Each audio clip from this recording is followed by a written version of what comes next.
मैं वही समझा रहा हूँ फिर से आपको, जितना सीरियस केस होगा उतने ज्यादा क्वेश्चन ऑफ लॉ है। डायरेक्ट सीधे घर पर जाके उठा लेना किसी भी बंदे को, क्या ये लीगल जो है ठीक है? देखो पुलिस, मैं हर जगह में पुलिस को गलत नहीं बोलता, और फिर बोल रहा हूँ प्रिवेंशन ऑफ करप्शन एक्ट 1988 आपके लिए सबके लिए बना है। पुलिस वाला हरकत करे, एक्शन करो। और सब पुलिस वालों को, जितने भी सरकारी नौकर हैं, उन सबको भी मैं एक बहुत काम की पते की बात बताता हूँ कि आप सबको भी सेक्शन 8 पढ़ लेना चाहिए। डिमांड का जरूरी है होगा, बिना डिमांड के पैसा अगर दे दिया गया तो वो प्रिवेंशन ऑफ करप्शन में नहीं जाएगा। 7 दिन के अंदर अंदर कंप्लेंट भी होनी चाहिए। बात ये पुलिस गई, पुलिस ने उठाया, अरे पुलिस उठाना छोड़ो, वो तो आजकल तो मैंने देखा 2 बंदे सिविल में आते, बंदे घर से उठा के ले जाते हैं।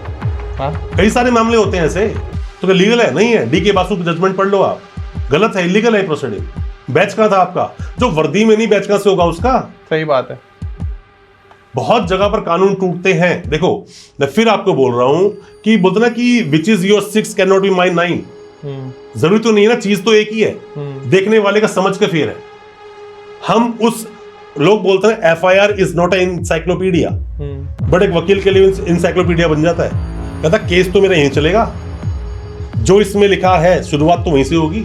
लेकिन अब इंपॉर्टेंट क्वेश्चन का आंसर दो। मान लीजिए एक्स ने मर्डर कर दिया, अब ना उसे जेल जाना है, ना उसे प्रोसीडिंग करनी है, कोर्ट से भी बचना है, पुलिस से भी बचना है। वो सीधे मर्डर करके अपने वकील साहब के पास गया कि सर मेरे से मर्डर हो गया है, अब मुझे इन सारे झंझटों से बचाओ। तो उसका सीधा तरीका क्या है? देखो मैं लीगल और इलीगल दोनों जवाब देता हूँ आपको।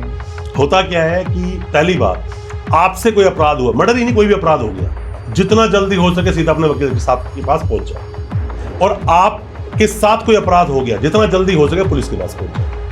अब बात ये आती है, मान लीजिए कि उसी थाने में मर्डर हुआ है, मर्डर में आपका नाम आया, किया नहीं किया जज साहब डिसाइड करेंगे, हमारा काम नहीं। मर्डर हुआ, कोई आदमी मर गया, उसका नाम आ गया, अब उसी थाने का SHO आपका जानकार है।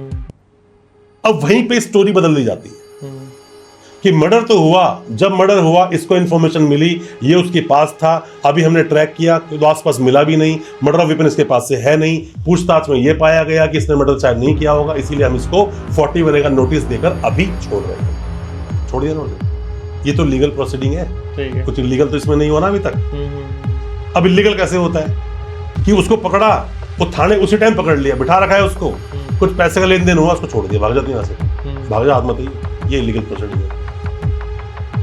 सेफ कौन सी है? पहली वाली। सर पता है क्या होता है, किसी इंसान से काम भी करवाना बट लीगल टर्म्स में करवाना आना चाहिए। लेकिन पहले वाली जो है वो फॉलो नहीं होती और सेकंड वाली ही फॉलो होती है। देखो सेकंड वाली अगर फॉलो होती है, उसको भगा दिया गया तो एंटीसिपेटरी बेल है तो आपके पास, एंटीसिपेटरी बेल पे जाओ। लेकिन ऐसा रहता है कि उसको पैसे लिए भगा दिया, क्या हाथ मत दे? बहुत होता है सर, बहुत होता है। ये इतने सारे मामले एंटी करप्शन पे क्यों चल रहे हैं? इतने सारे डेली पुलिस वाले जाकर हाजिरी क्यों लगा रहे हैं? होता है, बिल्कुल होता है। ज्यादा फोकस किस पे करे एक्यूज्ड, बेल लेने पर या जो केस उसे क्वेश कराने पर? सर देखो ये ना सवाल बहुत बड़ा है और बहुत लंबा इसका जवाब है, बट मैं फिर भी बोलूंगा क्वेश आसान नहीं है। भजनलाल का जजमेंट है, वो सारी कंडीशन पूरी करनी पड़ती है। दूसरा बेल भी कोई आसान नहीं, हलवा नहीं है ये। बंदा बोलता कांड कर दिया, एंटीसिपेटरी बेल ले लो, अरे कैसे ले लो, मिलेगी नहीं तेरे को बेल। हर किसी बेल नहीं मिलती एंटीसिपेटरी, ये तो एक रेमेडी है कि बाम लगाने सर का दर्द ठीक हो जाता है। और कब तक वैलिड रहती है एंटीसिपेटरी बेल? जब तक केस चल रहा है। ओके। जब तक आप उसमें दी गई कोई कंडीशन को आप मतलब रूल तोड़ ना दो। अब उसमें लिखा हुआ है कि आप इस विक्टिम के घर के आसपास नहीं जाओगे। ठीक है। अब तुम गली में जाके बैट बॉल खेल रहे हो, उसको ले जाएंगे उठा के तुम्हें। आप विक्टिम को नहीं धमकाओगे, आप उसका फोन फ्रेंड कर रहे हो, उठा के ले जाएंगे आपको। तो यहाँ पर हर चीज को देखना पड़ेगा, उसके प्लस और माइनस दोनों देखने। अगर एविडेंस है वो वीक पड़ जाए तो वो किस तरीके से कोलैप्स? सामने वाले को बरी तो 100% होगा, वो बेल भी जल्दी मिल जाएगी। एविडेंस वीक कब पड़ जाते हैं? जब स्टेटमेंट जो देने के लिए आया वो खुद ही हॉस्टाइल हो गया। ओके।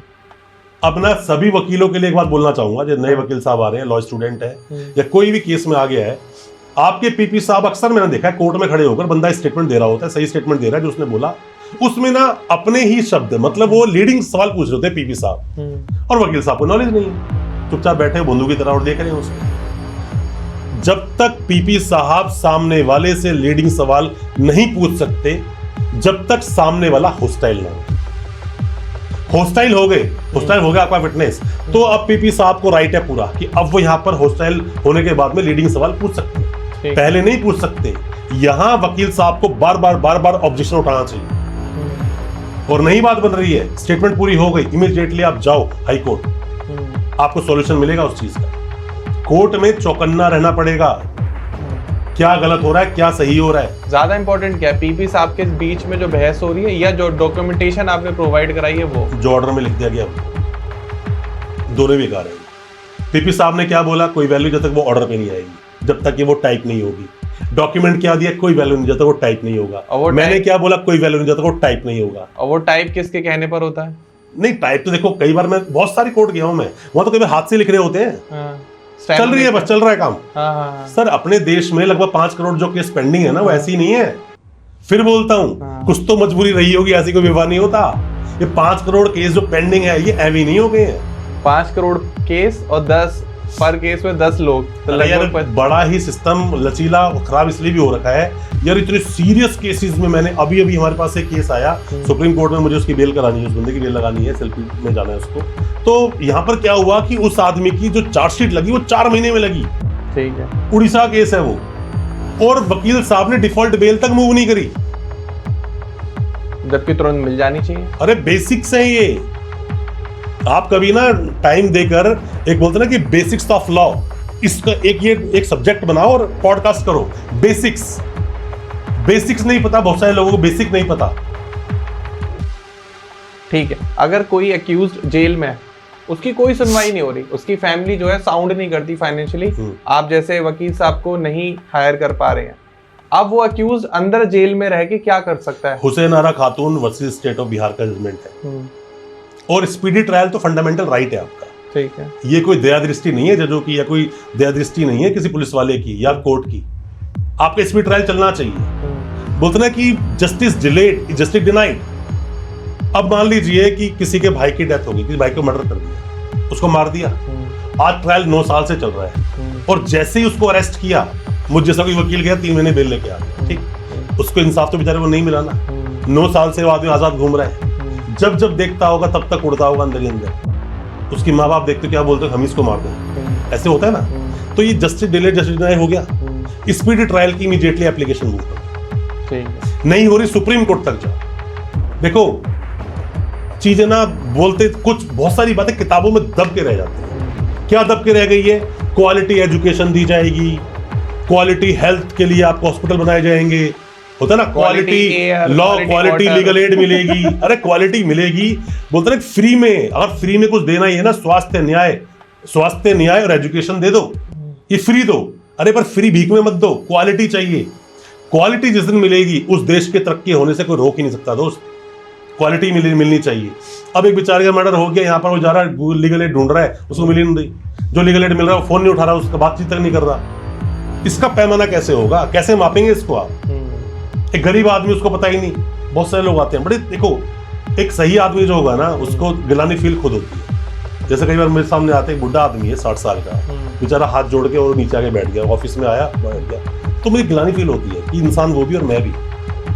आप उसकी एज की तो कम से कम थोड़ा सा कंसीडर करो। सही बात है। मैं खुद चेयर से उठ के बोलता हूँ, देखो यार नीचे मत बैठो, आप चेयर दी है, चेयर पर आराम से बैठो, आप सामने चाय पिए, कॉफी पीजिए, फिर आप मुझसे डिस्कस कीजिए। वो बेचारा हाथ जोड़ के बैठ रहता है ऐसे, हाथ में उसके वो होता है गमछा, वो बैठ रहता है ऐसे।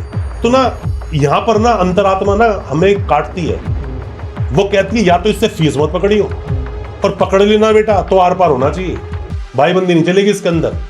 यहाँ जमीर आपको फिर गड़बड़ कर देगा साथ में। बोलते ना कि दे शिवा पर मोह ये, शुभ कर्म से कबहू न डरूं, ना डरूं अरि हो तब जाए लड़ूं, निश्चय कर अपनी जीत करूं। आप जब ऊपर वाले को मानते हो ना, थोड़ा सा भी आपके अंदर थोड़ी सी भी अगर इंसानियत है ना, तो इंसान को देख के केस कर रहा है।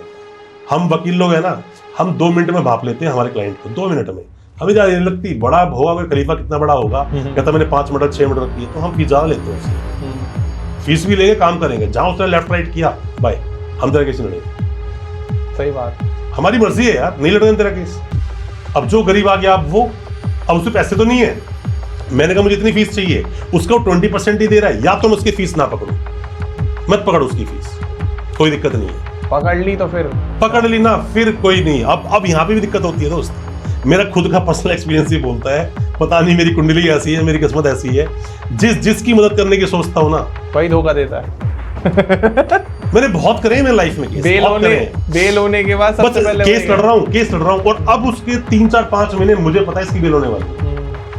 अब वो क्या बोलते हैं, अरे वकील साहब 6 महीनों को तो बेल ही नहीं हुई। पकाया सब कुछ पका मैंने दिया, रेडी कर दिया, दूसरा वकील एंट्री मार के बेल करा के ले जाता है।